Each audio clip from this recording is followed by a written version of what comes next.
वैसे guys I hope you are doing well. I am Veer, welcome to Studler family. तो कैसे हो दोस्तों, मैं आशा करता हूँ शानदार तरीके से आप लोग अपनी लाइफ को एंजॉय कर रहे हो, अपनी सेहत, फैमिली और पाए के ध्यान काफी अच्छे से रख रहे हो।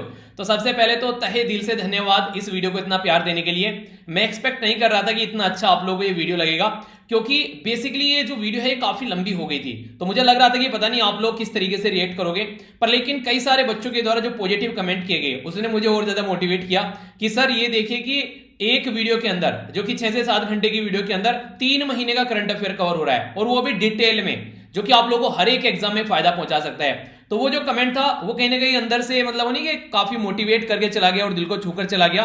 तो काफी अच्छा लगा मुझे इस तरीके से। तो आप लोग अच्छे से इसी तरीके से चीजों को एंजॉय करते रहिए, और अपनी पढ़ाई को अगर आप लोग सही डायरेक्शन में लेकर चलेंगे और मेरे साथ में आप लोग कनेक्ट रहेंगे तो इतनी बार रिविजन में आप लोगों का करा दूंगा कि एग्जाम में बैठकर आप लोगों को क्वेश्चन के बारे में सब कुछ पता होगा मैक्सिमम टाइम, अगर रिवाइज आप लोग प्रॉपर वे में मेरे साथ करते हुए चलेंगे। तो देखिए, एक बार तो जैसे हम लोग नैनो डिस्कस करते हैं, ठीक है, अगले दिन उसका रिविजन कराता हूं, फिर मंथली वीडियो आ रही है, और अब यहां पर ये 3 मंथ की भी वीडियो आ गई है। तो कितनी बार आप लोग की करंट अफेयर जो है वो आंखों में से एक बार को निकल जाएगा।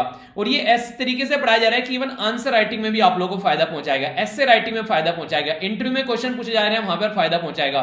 तो आप लोग इसको अच्छे से एंजॉय कीजिए और अप्रिशिएट कीजिए इन चीजों को, ताकि आप लोग अच्छे से और ढंग से चीजों को एंजॉय कर सकें, ताकि मेरे अंदर भी मोटिवेशन बना रहे। तो यही तो चीजें होती है, जितना मोटिवेट मैं रहूंगा उतने अच्छे से आप लोगों के लिए और काम करूंगा।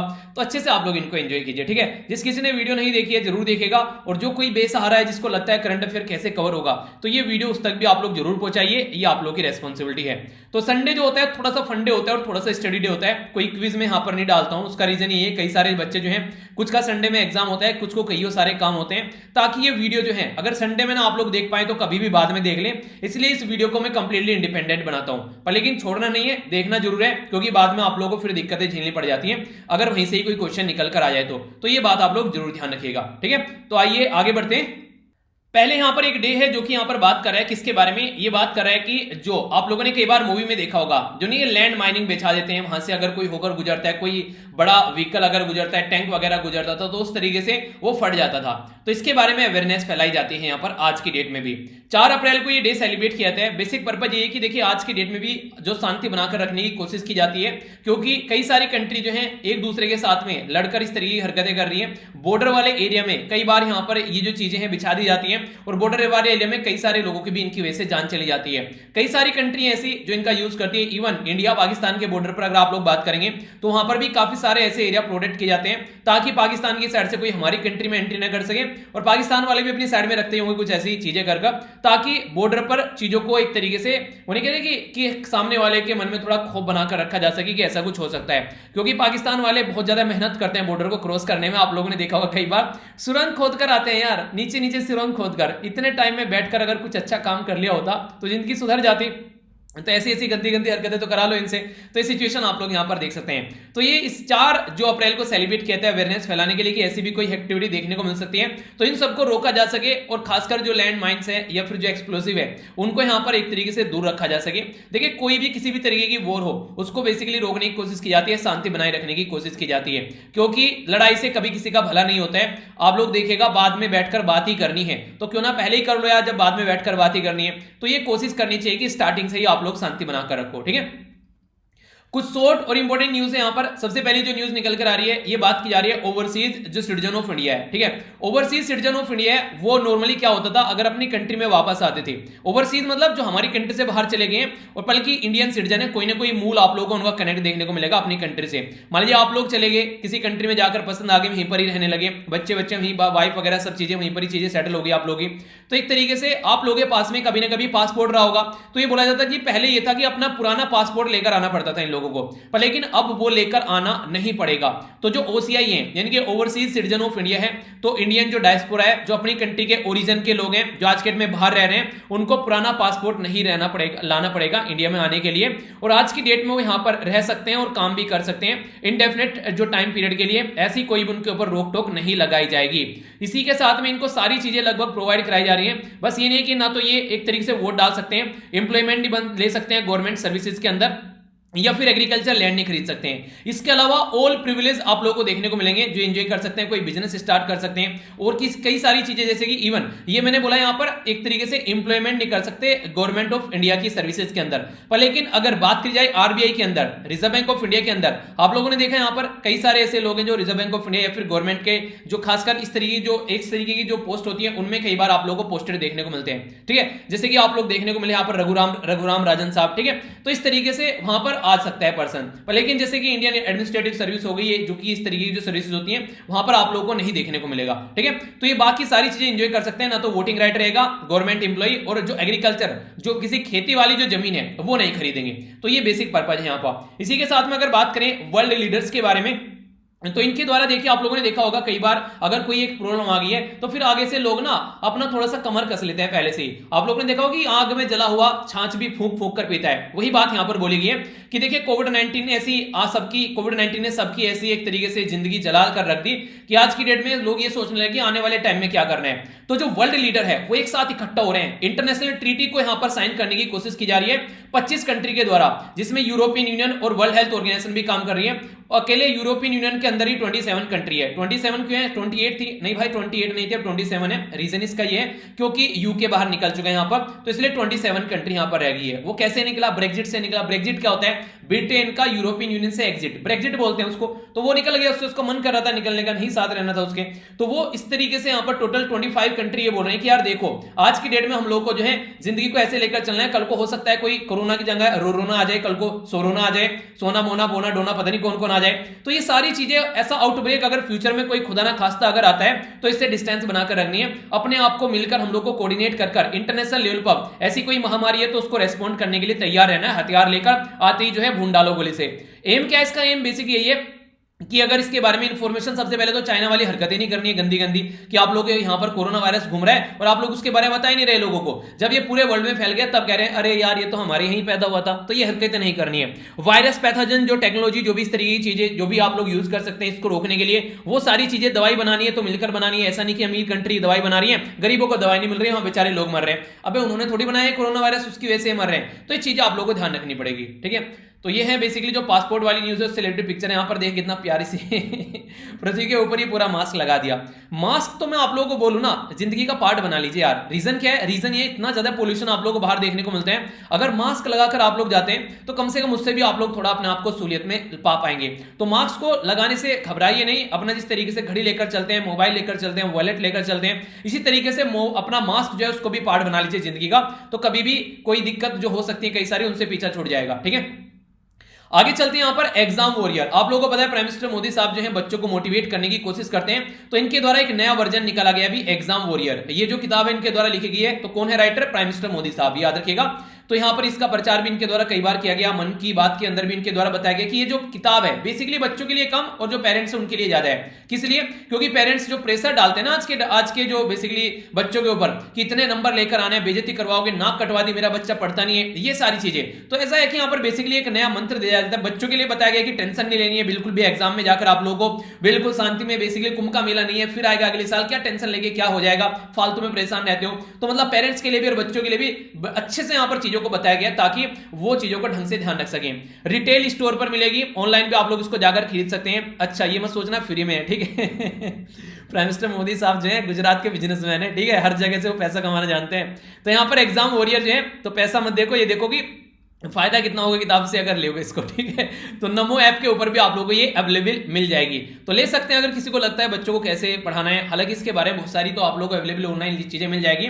तो ये स्टूडेंट, टीचर, इस पेरेंट्स और सबके लिए अवेलेबल है, ठीक है। तो मैंने तो पढ़ ली, तो आप लोग भी पढ़ लीजिए ताकि आप लोगों को भी आइडिया रहे इसके बारे में। तो ये जो है बेसिकली एक तरीके से जो नया पार्ट अभी यहाँ पर निकल कर आ रहा है, तो ये पेरेंट्स और टीचर के ऊपर ज्यादा फोकस दे रहा है कि पेरेंट्स को कैसे लेकर चलना चाहिए, टीचर्स को कैसे लेकर चलना चाहिए। टीचर्स को ऐसे लेकर चलना चाहिए क्लास में, जैसे मान लीजिए बच्चे हैं, ठीक है, तो ये थोड़ी ना कि 2-4 टॉपर पकड़ लिया और बस उन्हीं को एग्जाम क्लियर करा दिया और बोले कि वाह क्या रिजल्ट आ गया क्लास का। तो ऐसा नहीं होना चाहिए यार, सारे बच्चे एक जैसे हैं। तो टीचर को सबको एक नजर से देखना चाहिए, चाहे कोई अच्छा हो, चाहे मतलब पढ़ने में बहुत अच्छा हो, चाहे कोई पढ़ने में बहुत ज्यादा कमजोर हो, चाहे कोई अमीर फैमिली का हो, चाहे कोई गरीब फैमिली का हो, टीचर को सबको एक आंख से देखना चाहिए। गांधी जी वाला कॉन्सेप्ट है, एक आंख से मतलब बराबरी से देखना चाहिए। ये नहीं कि किसी का फेवर कर रहे हैं और किसी को फेवर नहीं कर रहे हैं, ठीक है।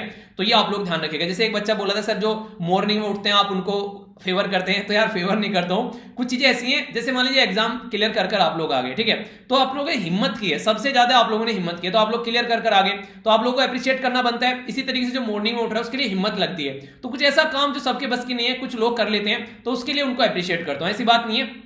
और बहुत सारे ऐसे लोग हैं जो कि रात में जगकर पढ़ाई करते हैं, तो ऐसी कोई दिक्कत नहीं है कि मॉर्निंग में उठना जरूरी है। अगर रात में अच्छे से पढ़ रहे हैं तो रात में पढ़ो, पर बेसिकली ये है कि देखिए गर्मी बढ़ने लगी है आज की डेट में। अगर आप लोग मॉर्निंग में उठ जाते हैं तो एक ठंडे ठंडे सुहाना सुहाना ठंडा ठंडा प्यारा प्यारा मौसम आप लोगों को मॉर्निंग में मिल जाता है 4 से 5 घंटे। फिर तो तकड़े वाली धूप निकलनी है, तो फिर तो आप लोग को झेलना ही है सूरज मामा को, सूरज मामा का सूरज चाचा बोलो, चांद था मामा, तो वो सारी चीजें आप लोग ध्यान में रखिए। तो इसलिए मॉर्निंग में उठकर पढ़ो, तो थोड़ा ज्यादा बैलेंस आप लोग चीजों को बना पाएंगे।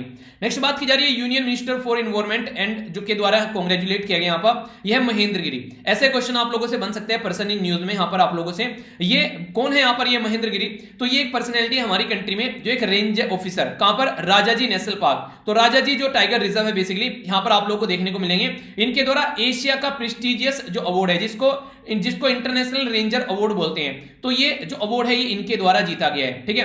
राजाजी नेशनल पार्क, ये सॉरी राजाजी टाइगर रिजर्व जो है ये कहां पर है, ये आप लोगों को बताना है, ठीक है। आगे चलते हैं, जो यहां पर बेसिकली ये बोला जा रहा है कि 10 जो प्रोफेशनल है अक्रॉस द वर्ल्ड, यानी कि पूरे वर्ल्ड में जो 10 प्रोफेशनल हैं, तो international union for conservation of nature के द्वारा उनको सेलेक्ट किया जाता है, वर्ल्ड जो कमीशन है उसके द्वारा, जिनके द्वारा प्रोटेक्ट किया गया किसी पर्टिकुलर एरिया को, और फिर उनका जो एक्स्ट्रा ऑर्डिनरी वर्क है जिसको रिकॉग्नाइज किया जाता है ऑल ओवर वर्ल्ड। आखिर क्या होता है, जैसे मान लीजिए सिलेक्शन हुआ आप लोगों ने मुझे मेल किया, देखिए कुछ दिनों से मेल नहीं पढ़ पा रहा हूं, सॉरी उसके लिए यार, क्योंकि बिजी बहुत ज्यादा शेड्यूल हो जा रहा है, इस तरीके से चीजें जो करनी पड़ रही हैं, तो दिक्कत मतलब रियलिटी में यार बहुत ज़्यादा बिजी हो जा रही है चीज़ें, तो उसके लिए एक्सट्रीमली सॉरी, ठीक है।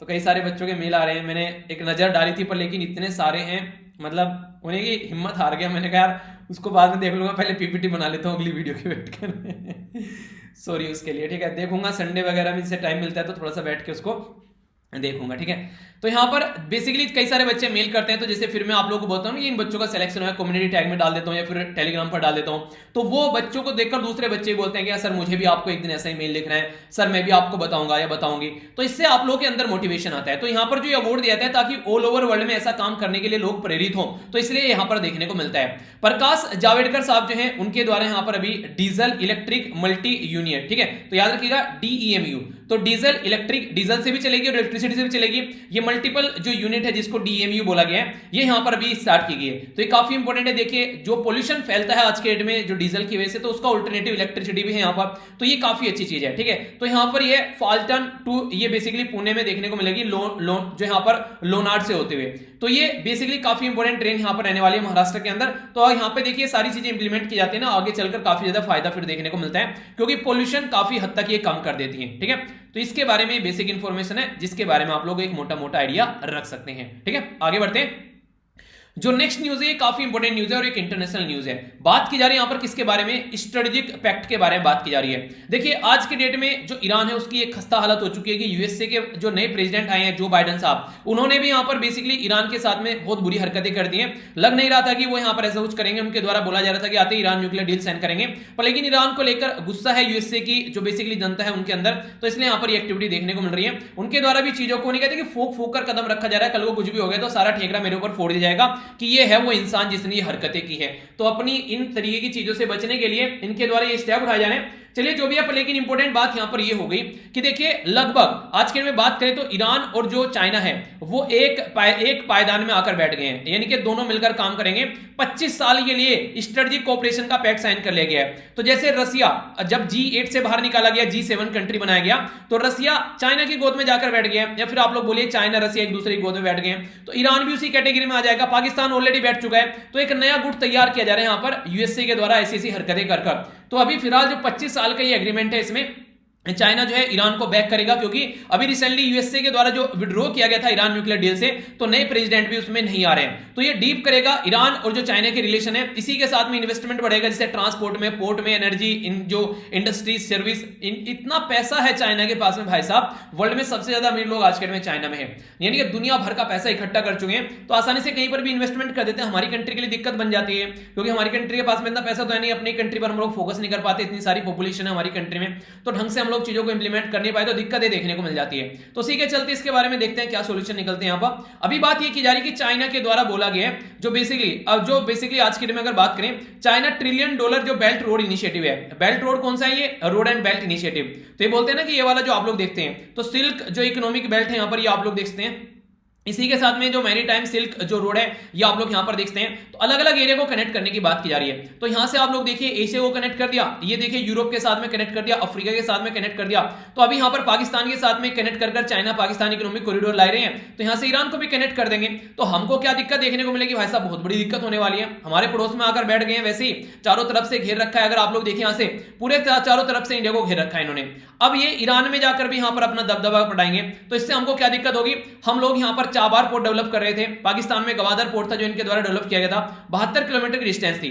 अब ईरान के साथ में अगर कंप्लीटली ये सब मिक्स हो जाएंगे यहां पर जाकर, तो ये हमारे लिए दिक्कत की बात हो जाएगी। क्योंकि अफगानिस्तान में भी हम लोगों को कुछ काम करना था मिलकर, तो वो भी हम लोग नहीं कर पाएंगे, क्योंकि ईरान के ऊपर जरा सा भी प्रेशर चाइना डालेगा, ईरान को मजबूरन उनकी बात माननी पड़ेगी। उनके पास में कोई ऑप्शन नहीं है। जैसे हमने मानी, यूएसए ने हमारे ऊपर प्रेशर डाला, ईरान से तेल नहीं खरीदना है, हमने नहीं खरीदा, तो कल को ईरान के ऊपर प्रेशर डालेगा चाइना, तो आराम से मानेगा, क्योंकि वो तो भाई साहब उसी के ऊपर टिका है। हम तो फिर भी अकेले यूएसए के ऊपर नहीं टिके थे। तो ये आगे आने वाले टाइम में दिक्कत देखने को मिलेगी। दूसरा इंपॉर्टेंट क्या है, हम लोग नॉर्थ साउथ ट्रांसपोर्ट कॉरिडोर, याद रखिएगा इंपॉर्टेंट क्वेश्चन बन सकता है। ये हम लोग बेसिकली कनेक्ट करने की कोशिश कर रहे थे ईरान से होते हुए, कहां पर, ये बेसिकली जो यूरोपियन या फिर जो रसिया वाला जो रीजन है इसके साथ में कनेक्टिविटी बनाने की कोशिश कर रहे थे। इसी के साथ में यहां से होते रेड सी से होते मेडिटेरियन सी से होते यहां से इसको कनेक्ट करने की बात की जा रही थी। ये इंडिया का वर्जन था, तो आगे ये वर्जन जो हमारा स्टार्ट हो रहा है ये ईरान से होते हुए जाता है, पर ईरान में चाइना आकर बैठ रहा है, तो हमारे लिए थोड़ा सदमे वाली बात तो है। ठीक है, आगे बात करते हैं यहां पर। तो ईरान जो है यहां पर ये रिलाई कर रहा है लार्जेस्ट ट्रेडिंग पार्टनर जो आज के में बनने जा रहे हैं यहां पर चाइनीज का, बेल्ट रोड इनिशिएटिव का भी इसको अच्छे से पार्ट बनाने की कोशिश की जाएगी।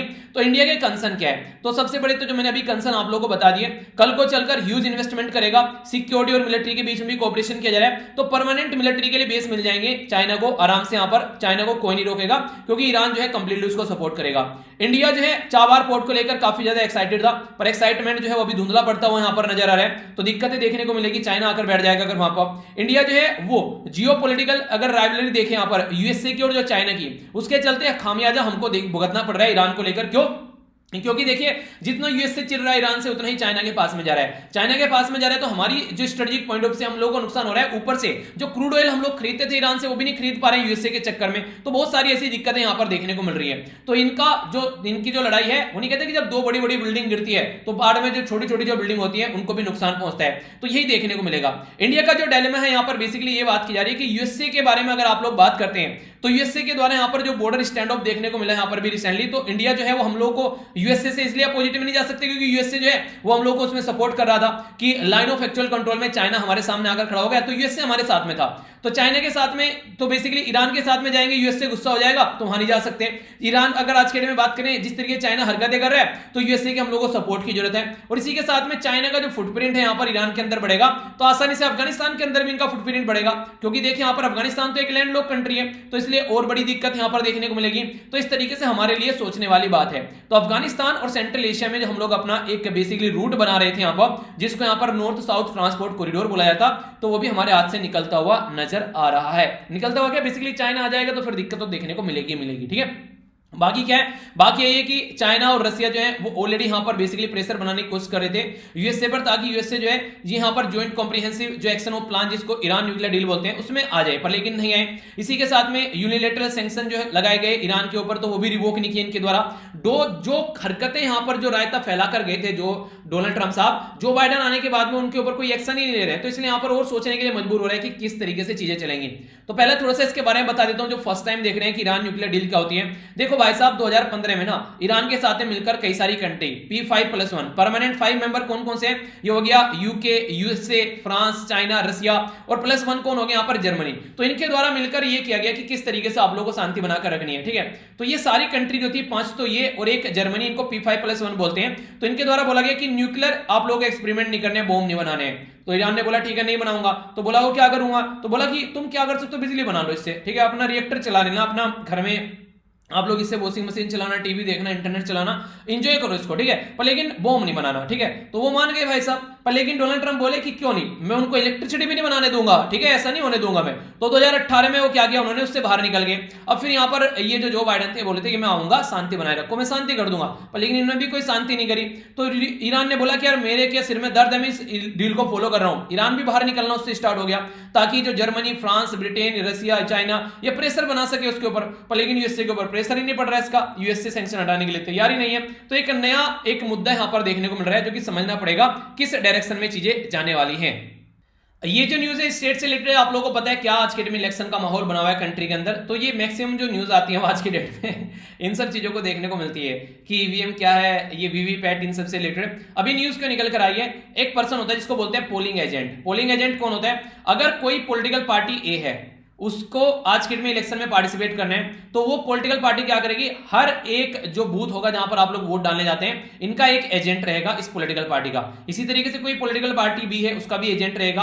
तो इनको पोलिंग एजेंट बोलते हैं, जो ये देखने की कोशिश करते हैं कि वहां कोई घपला तो नहीं हो रहा, पता चला कोई एक पॉलिटिकल पार्टी सबको दबाकर बैठी कि हमको वोट डालो, तो ऐसा नहीं होना चाहिए। तो सबके एजेंट रहते हैं यहाँ पर। इलेक्शन कमीशन ऑफ इंडिया ने अभी कुछ जो रूल थे यहाँ पर एजेंट से रिलेटेड वेस्ट बंगाल के अंदर, तो उसको चेंज कर दिया है। यहाँ पर भी डिबेट छिड़ गया है वेस्ट बंगाल के इलेक्शन को लेकर। इनके द्वारा पोलिंग एजेंट, पहले तो ये समझिए, जो फिजिकली प्रेजेंट होता है एवरी पोलिंग बूथ पर एक पर्टिकुलर पॉलिटिकल पार्टी का कैंडिडेट, उसको पोलिंग एजेंट बोलते हैं। तो यहां पर अलाउ किया जाता था यहाँ पर कैंडिडेट को कि अपॉइंट किया यहां पर पॉलिटिकल पार्टी को, ताकि इलेक्शन कमीशन के द्वारा अलाउ किया जाता, ताकि वोटिंग प्रोसीजर पर आई रखी जा सके, कोई गड़बड़ देखने को न मिले।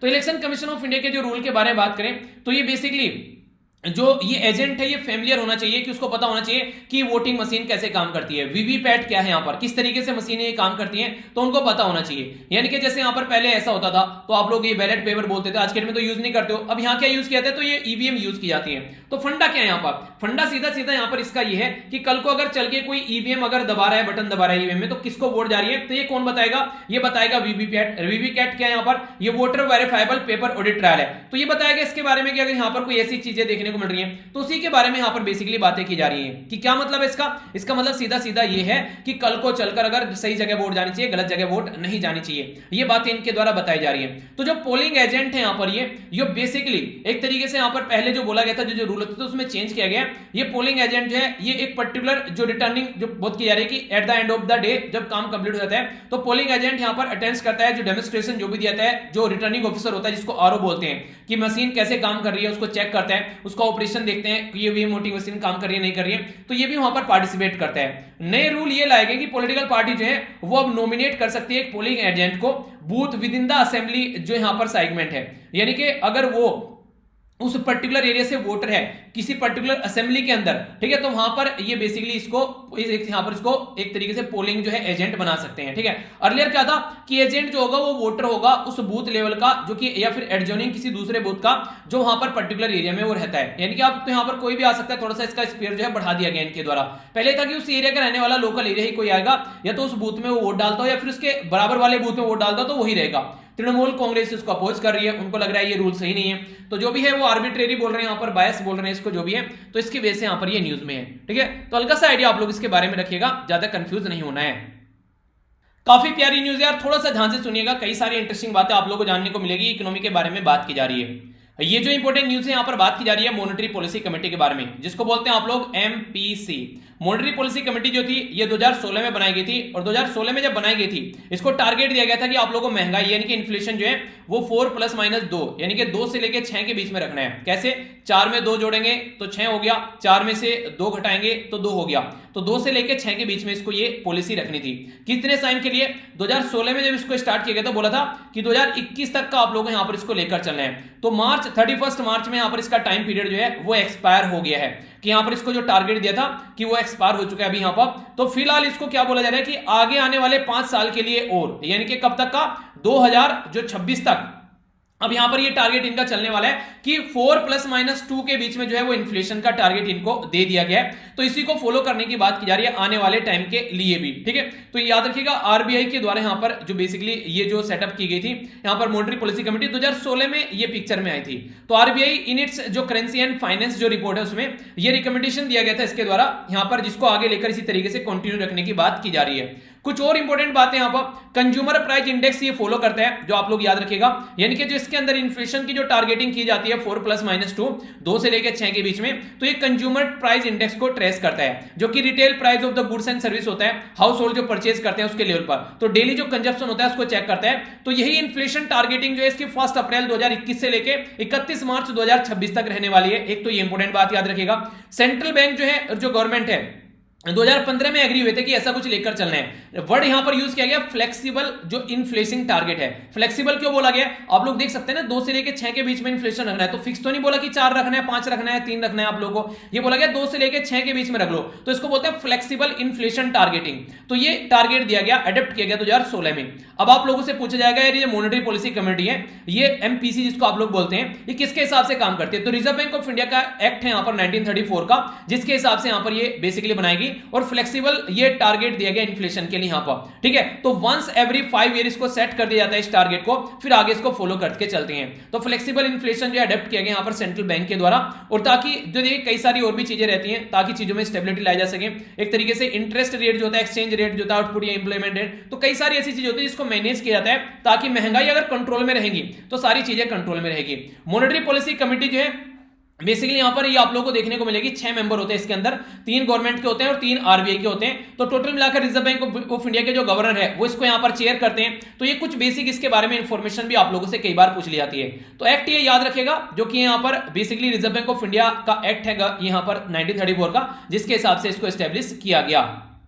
हालांकि ये जो न्यूज है नेक्स्ट वाली, ये डिस्कस करने का कोई मतलब नहीं है, क्योंकि पाकिस्तान ने यहां से मुंह कर लिया है फिलहाल इससे अभी, पर लेकिन फिर भी आगे के लिए क्वेश्चन आप लोगों के बने कि दोनों के बीच में रिलेशन के बारे में कुछ और इंपॉर्टेंट इन्फॉर्मेशन, तो इसके बारे में एक मोटा मोटा आइडिया आप लोगों को होना चाहिए। कॉटन और शुगर के बारे में बात की जा रही है। पाकिस्तान ने बोला कि हमारे यहां पर कॉटन और शुगर की कमी पड़ रही है, तो हम लोग इंडिया से खरीद लेते हैं। आप लोग ये बोलेंगे कि इंडिया से खरीदने की क्या जरूरत है, किसी और कंट्री से क्यों नहीं खरीद लेते?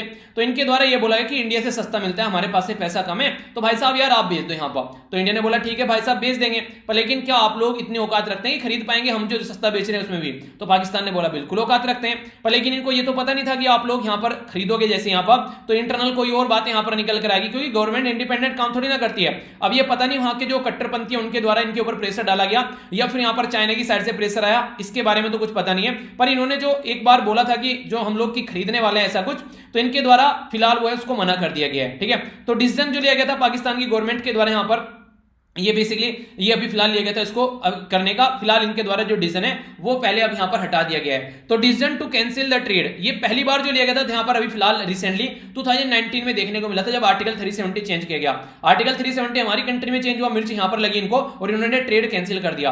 ट्रेड कैंसिल कर दिया गया, इसके चलते हमारी कंट्री के द्वारा भी और दोनों कंट्री की साइड से 200% के टैरिफ इंपोज कर दिया गया by India on Pakistan import, ठीक है। पाकिस्तान से कुछ नहीं आएगा हमारी कंट्री में, बोलते अगर कोई लेकर आएगा, अगर मान लीजिए कोई यहां पर कुछ भी सामान लेकर आता है तो यहां पर 200% उसके ऊपर टैक्स लगा दिया गया, ताकि अपनी कंट्री में ना आ सके। इंडिया ने पाकिस्तान का जो मोस्ट फेवरेट नेशन का जो स्टेटस था वो भी छीन लिया यहां पर पुलवामा अटैक के बाद में। तो बहुत सारे ऐसे स्टेप यहां पर उठाए गए ताकि पाकिस्तान जो है पाकिस्तान को नुकसान पहुंचाया जा सके। नॉर्मली अगर दोनों के ट्रेड के बारे में बात करते हैं आप लोग, तो इंडिया का जो एक्सपोर्ट था पाकिस्तान से वो ड्रॉप हो गया लगभग 60%, ठीक है। यहां पर ये नॉर्मली देखने को मिलेगा, ये 816.62 मिलियन के करीब, ठीक है। इंपोर्ट जो था वो 97 के करीब फॉल हो गया, यानी कि इंडिया जो इंपोर्ट करता था, आप लोग बोलेंगे पाकिस्तान से कुछ खरीदते भी थे हम, हाँ भाई साहब खरीदते थे, इतना भी बिल्कुल वो मत समझो कई सारी चीजें खरीदते थे। तो पाकिस्तान जो था ये अमंग टॉप 5 ट्रेडर हुआ करता था 2018-19 में, पर लेकिन फिलहाल जो है बिल्कुल आउट ऑफ द लिस्ट हो चुका है। यहाँ पर कंडीशन क्या बननी है, यहाँ पर पाकिस्तान को ज्यादा इंपैक्ट प्राइस की वजह से, क्यों? पाकिस्तान टेक्सटाइल यानी कि कपड़े वाले सामान और दवाइयां वगैरह काफी हमारी कंट्री से खरीदता था। इसी के साथ में कॉटन और जो ऑर्गेनिक केमिकल है यहाँ पर ये सबसे बड़ा हाफ ऑफ द जो इंडिया एक्सपोर्ट था यहाँ पर पाकिस्तान को मैक्सिमम यहां से निकल कर आता था। तो मेजर आइटम जो है यहाँ पर जो इंडिया जो मेजर आइटम जो है यहाँ पर ये प्लास्टिक, इसी के साथ में जो टैनिंग डाइन, ये एक्सट्रैक्ट, जो न्यूक्लियर रिएक्टर, बॉयलर मशीन, ये सारी चीजें देखने को मिलेगी। आफ्टर बैन जो है वो इंपोर्ट जो है वो ड्रास्टिकली यहाँ पर रिड्यूस हो गया काफी कम लेवल पर, ठीक है। अब आप लोग यहां पर समझिए कि हम क्या खरीदते थे पाकिस्तान से, तो हम जो खरीदते थे यहां पर जैसे कि खाने पीने का सामान हो गया, ऑयल हो गया, ठीक है, इसी के साथ में ईडेबल ऑयल नॉर्मली, ठीक है, फ्रूट हो गया, नट्स हो गए, या सोल्ट वगैरह हो गया, नमक वगैरह, ठीक है। तो पाकिस्तान का नमक खाते थे हम लोग, समझिए सल्फर स्टोन, ये सारी चीजें मटेरियल, यानी कि ऐसा कुछ नहीं इसमें पाकिस्तान ने मेहनत की है बनाने में, मैक्सिमम वही चीजें नेचुरली है वहां पर, या फिर खेतों से निकाली जाती हैं, रॉ मटेरियल है, या फिर वो सारी चीजें देखने को मिली। ऐसा कुछ नहीं कि पाकिस्तान हमको कंप्यूटर बेच रहा है, ठीक है। तो ये चीजें हैं। तो यहां पर जो बेसिकली अभी फिलहाल जो फिर से चीजें स्टार्ट हुई है। एक तो कोविड-19 के चलते दवाइयां बहुत सारी पाकिस्तान को हमारे द्वारा बेची गई है, और दूसरा यहां पर पाकिस्तान की साइड से ये चीजें हम लोग खरीदते थे। ये था मेन मुद्दा जो हम लोग अभी खत्म कर चुके हैं काफी हद तक। पाकिस्तान के ऊपर डिसाइड किया था लेफ्ट एक तरीके से हटाने के लिए कि हम लोग कॉटन वगैरह खरीदेंगे इंडिया से। क्यों खरीदेंगे? क्योंकि यूएसए वगैरह दूसरी कंट्री से खरीद कर लाए तो महंगा मिल रहा है, तो टेक्सटाइल वाले एरिया में इनको कॉटन मिल नहीं पा रही, इसकी वजह से इनके कपड़े नहीं बन पा रहे हैं। तो पता चला पाकिस्तान के कपड़े उतर गए कल को, तो उन्होंने अपने बदन को छिपाने के लिए बोला था कि इंडिया से इंपोर्ट करेंगे, क्योंकि यूएसए ब्राजील से खरीदने लायक औकात बची नहीं है कॉस्ट की वजह से। ये दिक्कत देखने को मिली। नेक्स्ट अगर बात की जाए यहां पर, तो ये हाई डिमांड की बात की जा रही है और हाई डोमेस्टिक जो प्राइस है उसकी वजह से कंडीशन देखने को मिली, तो बोला कि इंडिया से खरीद लेते हैं। पर लेकिन इंडिया से खरीदेंगे नहीं, ये भूल गए कि अगर जो इंडिया से खरीदेंगे तो जो इनके जो पापा बैठे हैं उनको क्या जवाब देंगे। तो उनके पापा ने फिर बोला इनको कि नहीं खरीदना है, तो इन्होंने फिर मना कर दिया। तो ये है बेसिकली न्यूज, ठीक है। तो आगे पूछा जाए तो एक ओवरव्यू होना चाहिए आप लोगों के पास में, क्योंकि फिर से स्टार्ट होंगी, ज्यादा लंबे समय तक तो बंद रहने वाली है नहीं, एक टाइम ऐसा आएगा कि स्टार्ट करना ही करना पड़ेगा। ऐसी एक नेशनल लेवल की यहां पर न्यूज थी जिसके बारे में आप लोग थोड़ा सा आइडिया रख सकते हैं। यह है स्मॉल सेविंग इंस्ट्रूमेंट के बारे में। हमारी कंट्री में निर्मला सीतारमण जी के द्वारा यहां पर यह बोला गया कि हम लोग क्या करेंगे, रेट कट कर देंगे। यानी कि अगर लोग बैंक में पैसा रखते हैं आप लोग जाकर, आपको 6% का या फिर 8% का ब्याज मिले, ठीक है, और यहां पर बैंक बोलने लगे कि नहीं अब तो मैं 4% का दूंगा। आप लोग बोलेंगे यार तुम्हारे पास में क्यों रखे, कहीं ढंग की जगह देंगे, इससे अच्छा तो हम लोग उधार अपना पैसा। तो वही काम किया गया, जो भी यहां पर जैसे सेविंग डिपॉजिट हो गया, national saving certificate, public provident fund हो गया, किसान विकास पत्र हो गया, सुकन्या समृद्धि योजना हो गया, इसमें यहां पर 6% तक का ब्याज मिल जाता था। पर लेकिन इनके द्वारा घटा दिया गया उसमें कई सारे जो इंस्ट्रूमेंट है उनमें ब्याज। तो गवर्नमेंट के द्वारा सोचा गया क्या होगा कि जिससे कि जनता को पैसा देना पड़ता है ब्याज की फॉर्म में, तो अगर ब्याज कम देंगे तो पैसा बच जाएगा, तो उस चक्कर में थे यहां पर ये। तो इसकी वजह से यहां पर इनको बेसिकली जो ये चीजें इन्होंने पहले तो डिसाइड कर लिया सब, पर लेकिन फिर पलट गए उससे। क्यों? क्योंकि इलेक्शन आ रहे हैं, तो उसकी वजह से यहां पर दिक्कतें देखने को मिली। देखिए जो पैसा यहां पर होता है ना, गवर्नमेंट जो बेसिकली पैसा यहां से लेती है फिर उसको कहीं ना कहीं इन्वेस्टमेंट की फॉर्म में जाता है। वो अगर इन्वेस्टमेंट की फॉर्म में तो तब होगा ना, कोविड-19 के चलते कंडीशन खराब हो गई तो इन्वेस्टमेंट ढंग से गया नहीं, तो बॉन्ड की वैल्यू भी गिर गई, तो काफी ज्यादा नुकसान यहां पर देखने को मिला। तो गवर्नमेंट डेफिसिट को कम करने के लिए ऐसे स्टेप उठा रही थी कोविड-19 के चलते कि यहां पर पैसा कम देंगे जनता को, ताकि जनता जो है जनता का पैसा यहां पर सेव किया जा सके, हमारे पास में मतलब पैसा सेव किया जा सके। तो इसके चलते वरना फिर क्या होता, यहां पर गवर्नमेंट को खरीदने पड़ते पैसा, पर फिर इन्होंने कैंसिल कर दिया, तो अब वो फॉलो करेंगे। तो यहां पर मिडिल क्लास फिक्स डिपॉजिट या फिर स्मॉल इन्वेस्टर जो है सबके ऊपर इंपैक्ट इसका पड़ने वाला है एक तरीके से देखा जाए तो बेसिक इन्फॉर्मेशन है, छोटी छोटी मगर मोटी बातों में आप लोग काउंट कर सकते हैं। पर लेकिन जब ये नाटी गए हैं, नाटके मतलब मना कर दिया, तो फिर अब कोई मतलब उसका रह नहीं गया, ठीक है। तो पाकिस्तान वाला ही रवैया इनके द्वारा अपना पहले बोल के फिर ये मुकर गए इससे। चलिए तो आज का डिस्कशन इतना ही रखते हैं यहाँ पर। अच्छे से आप लोग चीजों को एंजॉय कीजिए, और ये सारी जो वीडियो आती है आप लोगों के लिए आती है, इनके लिए अच्छे से आप लोग एंजॉय करते रहिए। तो क्या क्या हम लोगों ने देख लिया, एक डे के बारे में डिस्कस किया, इसी के साथ में 2 न्यूज यहाँ पर थी शॉर्ट और 3 न्यूज यहाँ पर थी, तो 5 हम लोगों ने शॉर्ट न्यूज देखी छोटी छोटी। इसके बाद में हम लोगों ने इंटरनेशनल न्यूज देखी, चाइना और जो बेसिकली ईरान के बारे में है, इंडिया का क्या एंगल है, तो डिटेल में आप लोगों को बताया, कोई भी क्वेश्चन बन जाए कंफ्यूज मत होना एग्जाम में। इंटरनेशनल जो नेशनल न्यूज में हम लोगों ने देखी स्मॉल सेविंग स्कीम के बारे में। नेक्स्ट हम लोगों ने स्टेट के बारे में बात करें तो हम लोगों ने पोलिंग एजेंट के बारे में यहाँ पर बात की। नेक्स्ट जो न्यूज थी यहाँ पर इकोनॉमी के बारे में हम लोगों ने बात की, मॉनेटरी पॉलिसी कमेटी के बारे में, ये इंपॉर्टेंट न्यूज है, डायरेक्ट क्वेश्चन बन सकता है, ठीक है। आगे बात करते हैं तो इंटरनेशनल जो बेसिकली इसके बारे में जाना हम लोगों ने, कॉटन और शुगर के बारे में, तो ये हम लोगों ने न्यूज देखी। तो ये था नन्ना सा मुन्ना सा प्यारा सा डिस्कशन। मैं आशा करता हूं कि आप लोगों ने इसको एंजॉय किया होगा।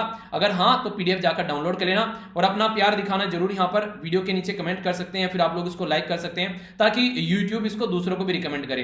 तो ये आप लोग एक तरीके से एसएलवी फैमिली को सपोर्ट कर सकते हैं, अपनी फैमिली को। जैसे ही आप लोग लाइक करते हैं या फिर कमेंट करते हैं तो ये दूसरों को भी सपोर्ट करता है, यानी कि ये बताता है यूट्यूब की ये वीडियो अच्छी है, लोग इसको देख रहे हैं, इंगेज हो रहे हैं, ठीक है। तो ये भी यहाँ पर आप लोग एक अच्छा सपोर्ट यहाँ पर दे सकते हैं। तो अच्छे से एंजॉय कीजिए, अपना ध्यान रखिए। नेक्स्ट लेक्चर में मिलता हूँ। बड़ों को नमस्ते, छोटों को प्यार, छोटी सी लाइफ एंजॉय करा। तब तक के लिए जय हिंद।